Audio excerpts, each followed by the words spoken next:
बच्चों, क्या आप बता सकते हैं इनमें से कौन सा पौधा द्विबीजपत्री है और कौन सा एक बीजपत्री? यस मैडम, ये वाला पौधा द्विबीजपत्री है और ये वाला पौधा एक बीजपत्री है। इसे आपने कैसे पहचाना? मैडम, इसकी पत्तियों का आकार देखकर और इसकी जड़ें देखकर। बहुत अच्छा। ये पौधे एक बीजपत्रीय हैं यानी मोनोकॉट। इनमें झखड़ा जड़ें हैं और इनकी जो पत्तियां हैं इनमें समानांतर शिराविन्यास पाया जाता है। और ये दो पौधे हैं जो डाइकॉट हैं यानी कि द्विबीजपत्रीय। इनमें टैप रूट है, मूसला जड़, सिर्फ एक ही प्रधान जड़ है इनमें, और इनकी पत्तियों में जालिकावत शिराविन्यास दिखाई दे रहा है। देखो आप, क्या आप बता सकते हैं कि पौधे श्वसन और प्रकाश संश्लेषण किस प्रकार करते हैं? यस मैम, पत्तियों में बहुत सारे छिद्र होते हैं जिनकी वजह से ये श्वसन और प्रकाश संश्लेषण करते हैं। इन्हीं सारे छिद्रों से वो गैसों को अंदर लेते हैं और बाहर छोड़ते हैं। बिल्कुल सही। क्या आपको इन पत्तियों में छिद्र दिखाई दे रहे हैं? नहीं मैडम। जिस प्रकार हम नाक से गैसों का आदान प्रदान करते हैं, पौधे भी इसी तरह रंध्रों यानी स्टोमेटा से गैसों का आदान प्रदान करते हैं। पादपों में शरीर में होने वाली क्रियात्मक प्रक्रियाओं जैसे श्वसन तथा प्रकाश संश्लेषण के दौरान पादप ऊतकों तथा बाह्य वातावरण के मध्य गैसों का विनिमय होता है।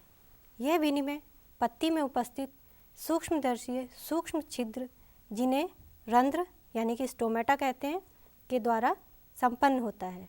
रंध्र एक प्रकार का दीर्घवृत्तीय छिद्र होता है। ये पौधों की पत्तियों पर पाए जाते हैं। इन रंध्रों में द्वार कोशिकाएं होती हैं जो अलग अलग आकार की होती हैं। क्या ये रंध्र हमेशा खुले रहते हैं? ये रंध्र हमेशा नहीं खुले रहते हैं। इन रंध्रों का खुलना और बंद होना इनमें पाए जाने वाले स्फीति दाब के कारण होता है। स्फीति दाब क्या होता है और ये कैसे आता है? स्फीति दाब यानी कि टर्गर प्रेशर के कम होने से रंध्र जो है बंद हो जाते हैं और इसके ज़्यादा होने से रंध्र खुल जाते हैं। स्फीति दाब जल द्वारा उत्पन्न एक प्रकार का दाब है जो कोशिकाओं में उपस्थित प्लाज्मा झिल्ली को उसकी उल्टी दिशा में धकेलता है। सामान्यतः द्वार कोशिकाओं की भित्तियाँ बाहर से पतली व अंदर से मोटी होती हैं। क्या ये स्फीति दाब कैसे खुलता है और कैसे बंद होता है? जब स्फीति दाब के कारण द्वार कोशिकाओं में पानी चला जाता है जिससे वो टर्जिट हो जाती हैं यानी कि फूल जाती हैं, तो रंध्र जो है खुल जाता है। और जब पानी बाहर हो जाता है, स्फीति दाब कम हो जाता है, तो ये कोशिकाएं जो है पिचक जाती हैं जिससे रंध्र बंद हो जाते हैं। सामान्यतः दिन के समय रंध्र खुल जाते हैं और रात को ये बंद हो जाते हैं। तो फिर सभी पेड़ पौधों में एक समान रंध्र होते हैं? सभी पेड़ पौधों में एक जैसे रंध्र नहीं पाए जाते हैं। जैसे कुछ पौधे ऐसे होते हैं जैसे ये मोनोकॉट, इनके रंध्रों की संरचना और आकार अलग होता है, और जैसे कुछ ये डाइकॉट है, इनकी संरचना और आकार अलग अलग होता है। तो भिन्न भिन्न प्रकार के पौधों में रंध्रों की संख्या, आकार ये भी भिन्न भिन्न पाया जाता है। आपको पता है ये रंध्र कैसे दिखाई देते हैं? हाँ जी, पत्ती को स्लाइड पर रख के फिर हम इसे माइक्रोस्कोप में देखेंगे। हमें पत्ती को नहीं स्लाइड पे रखना है, इससे हमें रंध्र नहीं दिखाई देगा क्लियर। हमें क्या करना है, ये जो पत्ती है इसकी छीलन निकालनी है, उसको हम स्लाइड पे माउंट करेंगे और फिर उसे माइक्रोस्कोप में देखेंगे। इसको बनाने के लिए इसकी हम पहले एक टेम्परेरी स्लाइड बनाते हैं। उसके लिए जो हमें सामान चाहिए वो मैं आपको एक एक करके बताती हूँ। पहले तो हम कुछ पौधों की पत्तियाँ ले लेते हैं जो हमने ली हुई हैं। कुछ मोनोकॉट हैं ये हमारे पास, और कुछ ये डाइकॉट हैं। हमने बीकर में पानी लिया हुआ है जो हमें पत्तियों को धोने के काम आएगा। हमने टेम्परेरी माउंट बनाना है, इसके लिए हम ग्लिसरीन का इस्तेमाल कर सकते हैं और ये हम पानी में भी बना सकते हैं। Cover slips, sliding, blotting paper, dropper, कैंची, फॉरसिप या चिमटी, माउंट करने के लिए डिसेक्टिंग नीडल, ब्रश और कंपाउंड माइक्रोस्कोप यानी कि संयुक्त सूक्ष्मदर्शी। और झिल्ली निकालने के बाद हम वॉच ग्लास में रखेंगे और एक हमें खाली वॉच ग्लास चाहिए। चलो अब हम शुरू करते हैं स्लाइड कैसे बनाई जाएगी। पहले हम क्या करते हैं, एक वॉच ग्लास में पहले पानी भर के रख देते हैं, जिसे जब हम झिल्ली निकालेंगे तो तुरंत इसमें रख देंगे, जिससे उसमें वायु के बुलबुले नहीं आएंगे।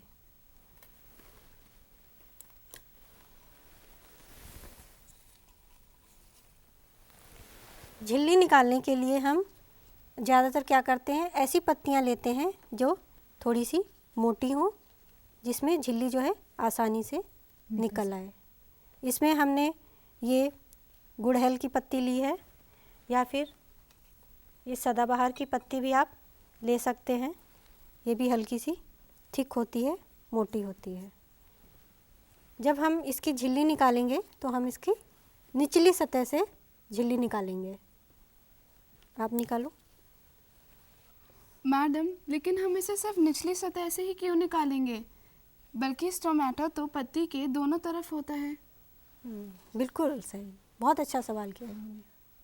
पत्तियों में रंध्र दोनों तरफ पाए जाते हैं, इनके ऊपर भी और नीचे भी। ऊपर जो है सूर्य का प्रकाश अधिक पड़ता है, जिससे कि वाष्पोत्सर्जन यानी कि ट्रांसपिरेशन ज़्यादा होता है, और नीचे सूर्य का प्रकाश कम पड़ता है, इसके कारण जो है ट्रांसपिरेशन वाष्पोत्सर्जन कम रहता है। जब प्रकाश ऊपर पड़ता है, अगर स्टोमेटा ऊपर ज़्यादा होंगे तो वाष्पोत्सर्जन भी ज़्यादा होगा। इसीलिए ज़्यादातर जो पौधे हैं, पेड़ पौधे हैं, उनमें रंध्र नीचे की तरफ ज़्यादा होते हैं और ऊपर की तरफ कम होते हैं। जबकि जो हमारे एकबीजपत्री पौधे जो होते हैं, इनमें रंध्र दोनों तरफ लगभग बराबर पाए जाते हैं। इसीलिए हम नीचे से छीलन निकालेंगे इसकी। इसको पहले हमें क्या करना है, पानी से धो लेना है।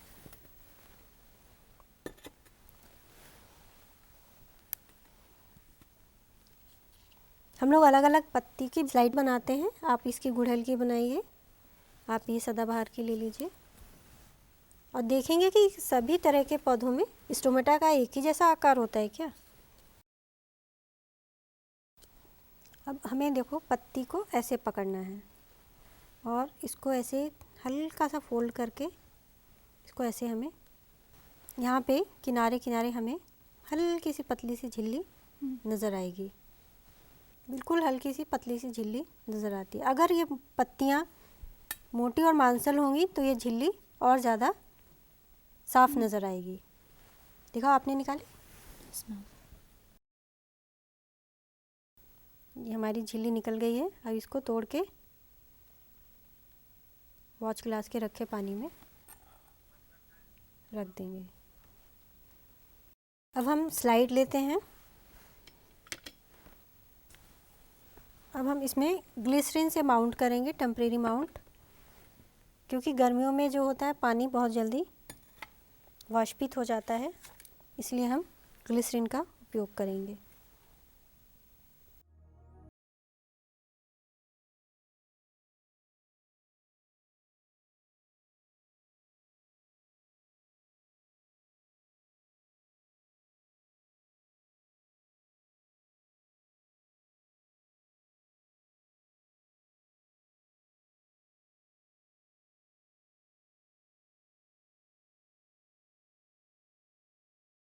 ध्यान रहे कि इसमें कोई बुलबुला ना रहे अभी।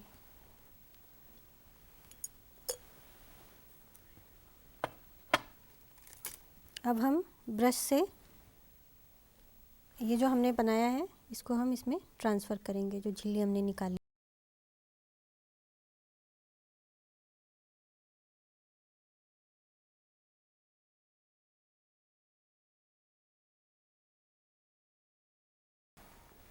आप लोग रखिए।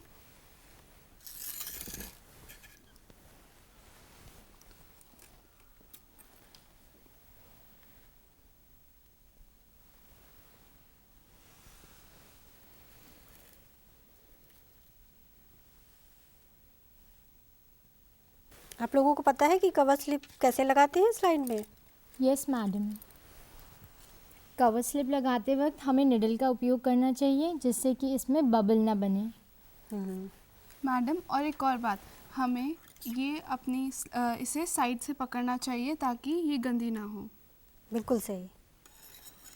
तो हम इस अपनी अपनी स्लाइड को कवर स्लिप लगाकर तैयार कर देते हैं।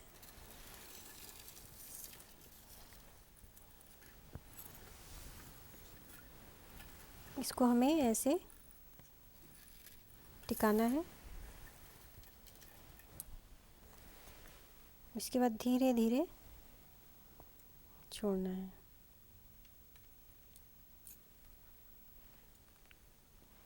अगर ग्लिसरीन या पानी ज़्यादा हो गया है तो हम उसको किनारों से ब्लॉटिंग पेपर की सहायता से इसको ऐसे साफ़ कर देंगे ताकि अतिरिक्त पानी जो है ब्लॉटिंग पेपर सोख लेगा। अब हम इसको माइक्रोस्कोप में लगाकर इसकी निम्न आवर्धन में देखते हैं कि हमें रंध्रों की कैसी आकृति दिखाई दे रही है। पहले हम स्लाइड को निम्न आवर्धन में यानी कि 10x में देखेंगे, जिसे हमें पता चल जाएगा कि कहाँ पे ये हमें रंध्र दिखाई दे रहे हैं।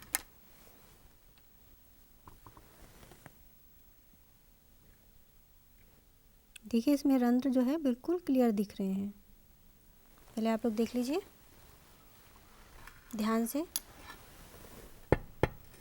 स्लाइड इधर उधर ना हिले।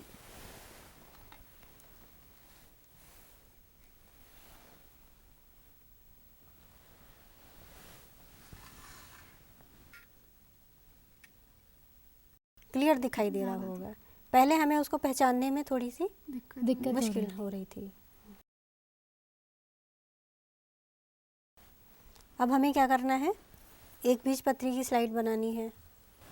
एक बीजपत्री की स्लाइड बनाने के लिए हमने ये लिलिएसी फैमिली के पौधे लिए हैं। इनमें पत्तियां चौड़ी हैं और मांसल भी हैं, जिससे कि इनकी जो बाह्य त्वचा है ये झिल्ली आराम से निकल आएगी। इसके लिए भी हमें वही करना है। पहले क्या करना है, इनको पानी में साफ़ कर लेना है।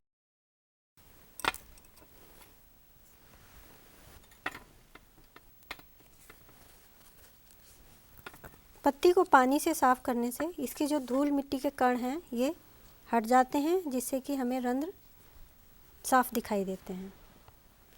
एक बीजपत्री पौधों में पत्तियों की दोनों तरफ जो है रंध्र एक समान ही होते हैं सामान्यतः, इसीलिए हम किसी भी तरह से निकाल सकते हैं। आप चाहें तो नीचे से निकालें इसकी छीलें, चाहें तो ऊपर से निकालें। आप लोग अलग अलग भी निकाल के उसमें कंपेयर करके देख सकते हैं। ये हमारा वॉच ग्लास है, छीलन को निकाल के इसमें रखना। इसको हमें निकालने के लिए मोड़ के, ये देखिए इसमें कितने अच्छे से छीलन निकली है, एकदम ट्रांसपेरेंट सा दिख रहा है, झिल्ली जैसा। अब हम इसको तोड़ के पानी में थोड़ी देर के लिए रख देते हैं ताकि बुलबुले इसमें नहीं आए। पानी हवा की जो हवा होगी वो निकल जाएगी।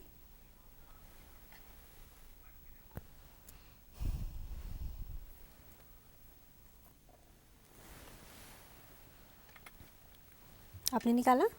Yes ma'am. दिखाइए तो, इसमें ट्रांसफ़र कर दिया। अब हम इसकी भी स्लाइड बनाएंगे। ये लीजिए।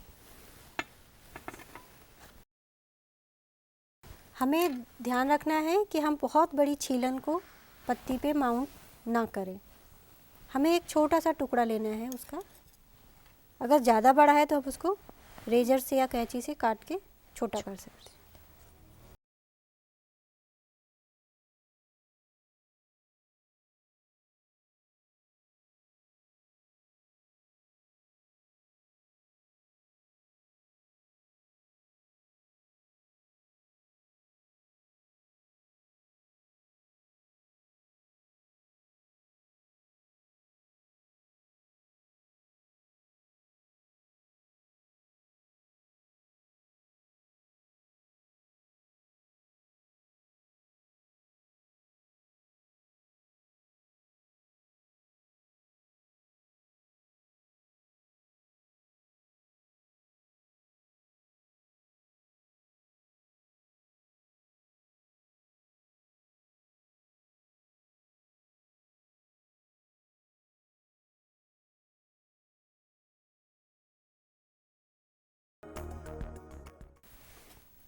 जब हम छीलन को इसमें ग्लिसरीन में या पानी में रखते हैं तो ध्यान रहे कि वो मुड़े नहीं, एकदम सीधा होना चाहिए उसका।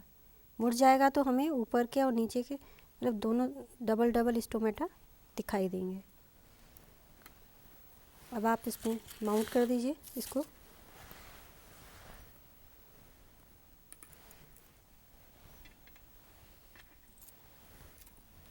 मैडम मेरी स्लाइड में तो बुलबुले आ गए। बुलबुले आ गए हैं तो आप इसको दोबारा से माउंट कीजिए इसके, और धीरे धीरे निडल की सहायता से आप इसको रखिएगा। देखिए अभी मैं करती हूँ तो आप देखना। ये मेरा चिल्ली थोड़ी ज़्यादा बड़ी है, काट के छोटा कर लेती हूँ।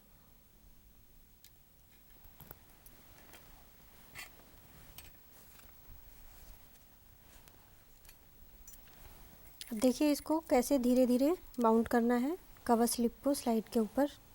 इसको हमने पहले तो नीचे से आराम से टिका लिया है। इसके बाद धीरे धीरे 45 एंगल से इसको धीरे हम इसमें छोड़ेंगे। इससे जो है वायु के बुलबुले इसके अंदर नहीं आएंगे। और जो अतिरिक्त ग्लिसरीन है हमारा, इसको हम ब्लॉटिंग पेपर से सुखा देते हैं, साफ़ कर देते हैं। हमारी स्लाइड बनने के बाद एकदम स्वच्छ होनी चाहिए। हो गया आपका? Yes madam. बन गया? अब तो नहीं आए बुलबुले? नहीं। अब हम इसको माइक्रोस्कोप में देखते हैं। इसके लिए हम दूसरा वाला माइक्रोस्कोप यूज़ करेंगे। जिस सामान की हमें आवश्यकता नहीं है उसको हम साइड में रख देते हैं।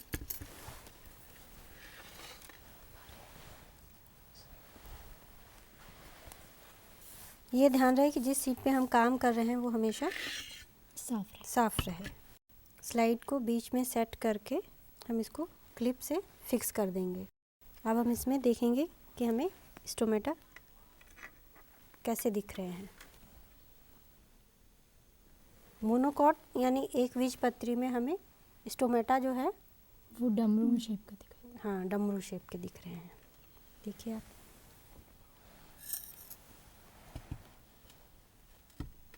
ध्यान रहे स्लाइड ना हिले।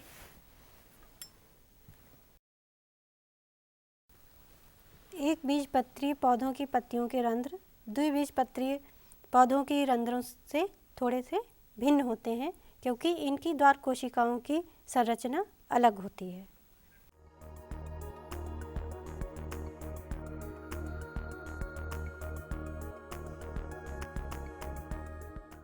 पहले हमने लो पावर में देखा, अब इसको हम हाई पावर में देखते हैं। इससे हमें जो कोशिकाएं हैं उनका आकार एकदम क्लियर और साफ दिखाई देगा। और हरित लवक भी आप इसमें आराम से देख सकते हैं। Yes madam. अब हम क्या करेंगे, एक टेबल बनाते हैं जिसमें हम मोनोकॉट और डाइकॉट दोनों की रंध्रों की संख्या और हरित लवक की संख्या और ये सब भरेंगे। आप देखना, आप अपनी स्लाइड भी लगा के देख सकते हो इसमें।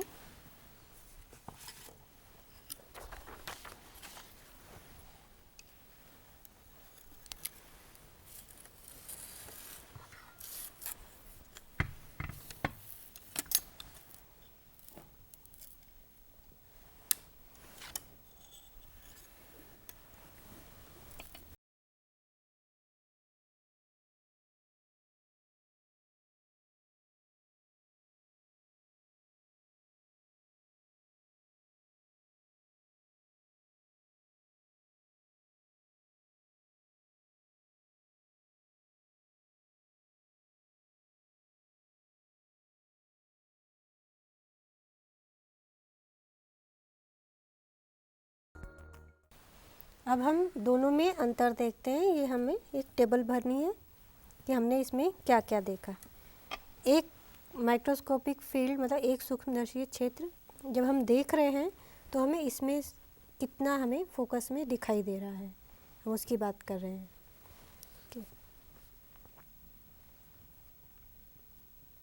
सबसे पहले हम देखेंगे कि हमें रंध्रों की संख्या कितनी दिखाई दे रही है। देखो आप, ये आपने अभी कौन सी पत्ती लगाई है इसमें? मोनोकॉट की। आपने कौन सी लगाई है? डाइकॉट। डाइकॉट। अब देखना, आप बताना इसमें रंध्रों की संख्या। तो एक बीजपत्री में रंध्रों की संख्या कितनी दिख रही है आपको? कंपैरिजन टू, मतलब द्विबीजपत्री की तुलना में हमें इसमें एक बीजपत्री में कम दिख रही है, द्विबीजपत्री में ज़्यादा दिख रही ज़्यादा दिख रही है। हमें इसमें हरित लवक दिखाई दे रहे हैं? है। यस मैम, वो दोनों में है। बराबर ही है। दोनों में दिखाई दे रहे हैं। द्वार कोशिकाओं का आकार कैसा दिखाई दे रहा है? इसमें तो वो किडनी के शेप की दिख रही है। और और आपके में? इसमें डमरू के। बिल्कुल ठीक है। अच्छा, अब बताइए, बाह्य त्वचीय कोशिकाएं गिनने में आ रही हैं और नंबर आप बता दीजिए, मतलब कम है या ज़्यादा है? इसमें ज़्यादा है। ज़्यादा है। इसमें कम। इसमें सामान्यतः थोड़ा सा कम दिख रहा होगा, उसमें ज़्यादा होगा। हमने हरित लवक भी देख लिए हैं, इसमें दिखाई दे रहे हैं। तो हमें एक सूक्ष्मदर्शी क्षेत्र यानी कि एक माइक्रोस्कोपिक फील्ड में ये 4 मेन संरचनाएं जो हैं दिखाई दे रही हैं। अब मैं आपको बताऊंगी कि हमें इसका रंध्र का सूचकांक कैसे निकालना है, जिससे हमें पता चले कि किस पौधे में बाष्पोत्सर्जन ज़्यादा होता है और किस में कम होता है। रंध्र सूचकांक को हम निम्न सूत्र की सहायता से निकाल सकते हैं। इसमें ये हमने सूत्र लिखा है, रंध्र सूचकांक बराबर S/S+E/100, जिसमें S जो है वो रंध्र कोशिकाओं की संख्या है, E जो है जो बाह्य त्वचीय कोशिकाएं हैं उनकी संख्या है। हम मान लेते हैं कि हमने जो स्लाइड बनाई है उसके अंदर हमें 36 रंध्र दिखाई दे रहे हैं और 128 बाह्य त्वचीय कोशिकाओं की संख्या है। जब हम इसको इस सूत्र में रखेंगे, S = 36, E है 128, तो 36 + 128 × 100, तो इसका जो सूचकांक आया है हमारा 21.95%। यानी कि जो झिल्ली हमने निकाली है, ये तो हमने लगभग लिया हुआ है। हम जब इसको और क्लियर करेंगे, जब हम लैब में इसे करेंगे तो हम बिल्कुल एकदम क्लियर भी निकाल सकते हैं। तो इसमें जो हमने सूचकांक निकाला है वो 21.95% आया है। जितना ज़्यादा जिस पौधे का रंध्र सूचकांक होगा, मतलब उसमें स्टोमेटा या रंध्रों की संख्या उतनी ज़्यादा होगी और उसमें बाष्पोत्सर्जन उतना ही ज़्यादा होगा। रंध्र सूचकांक निम्न सूत्र के द्वारा निकाला जा सकता है। ये मैंने अभी आपको बताया कि जैसे अगर रंध्र सूचकांक किसी का ज़्यादा आता है तो उसमें रंध्रों की संख्या ज़्यादा होगी और क्या होगा, बाष्पोत्सर्जन ज़्यादा होगा। तो आप समझ गए, इस सूत्र की सहायता से हम रंध्र का सूचकांक निकाल सकते हैं कि पौधे की पत्तियों में कितने रंध्र उपस्थित हैं। मैम, तो जब ज़्यादा गर्मी होती है तो क्या रंध्र बंद हो जाते हैं? बिल्कुल सही पूछा इन्होंने। जैसे जैसे तापमान बढ़ता है वैसे वैसे रंध्र जो है वो बंद होना शुरू हो जाते हैं, ताकि पानी के क्षरण को रोका जा सके। बाष्पोत्सर्जन ज़्यादा होने पर रंध्र अपने आप ही बंद होना शुरू हो जाते हैं, क्योंकि हमने कहा था ना कि स्फीत दाब के कारण जो है ये द्वार कोशिकाएं खुलती हैं, और जब पानी का ज़्यादा क्षरण होगा, ज़्यादा लॉस होगा, तो वो स्फीत दाब धीरे धीरे कम हो जाता है, जिससे कि रंध्र स्टोमेटा जो है अधिक तापमान में ज़्यादा टेम्परेचर पे अपने आप क्लोज हो जाते हैं, जिससे कि ट्रांसपिरेशन कम हो जाता है। लेकिन मैम, फिर रेगिस्तान में पाए जाने वाले पौधे, उसमें तो ट्रांसपिरेशन ज़्यादा होता होगा। रेगिस्तान में जो पौधे पाए जाते हैं वो वहाँ का जो वातावरण है गर्म होता है, रेगिस्तान पानी भी कम होता है, उसके अकॉर्डिंग उनमें अपने आप में परिवर्तन हो जाता है। जैसे कुछ जो पौधे होते हैं, आपने कैक्टस देखा होगा, कुछ में जो पत्तियाँ होती हैं वो कांटों में बदल जाती हैं, तना जो है मांसल हो जाता है। इनमें भी रंध्र पाए जाते हैं, लेकिन रंध्र क्या होते हैं, वो धसे हुए होते हैं, बंद नहीं होते हैं, धसे हुए होते हैं, जिन्हें कि हम संकन स्टोमेटा कहते हैं। जैसे लीफ है, लीफ में ये गड्ढे में धसे हुए रहते हैं, जिससे कि डायरेक्ट सनलाइट इन पे नहीं पड़ती है और बाष्पोत्सर्जन कम से कम होता है। क्या आपने जलीय पौधों को देखा है? Yes ma'am. Yes ma'am. सोचा है कि उसमें भी रंध्र पाए जाते हैं? मैम, उसमें तो सूरज की किरणें पड़ती ही नहीं, क्योंकि वो पानी में होते हैं ना। हाँ। बिल्कुल सही। जो जलीय पौधा बिल्कुल पानी के अंदर होता है उसमें रंध्र नहीं पाए जाते हैं।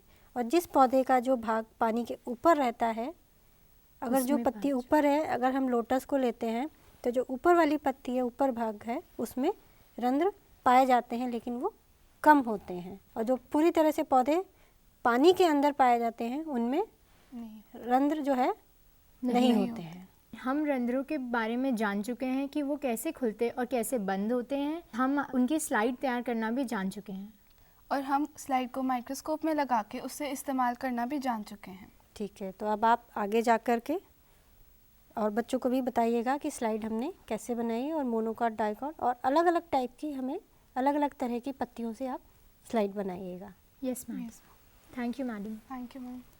आशा करती हूँ कि आप इस प्रयोग से ये जान ही गए होंगे कि एक बीजपत्री व द्विबीजपत्री पादपों में रंध्रों की संरचना कैसी होती है और यह कैसे बंद होते हैं और खुलते हैं। हम किस तरह रंध्र सूचकांक निकाल सकते हैं। धन्यवाद।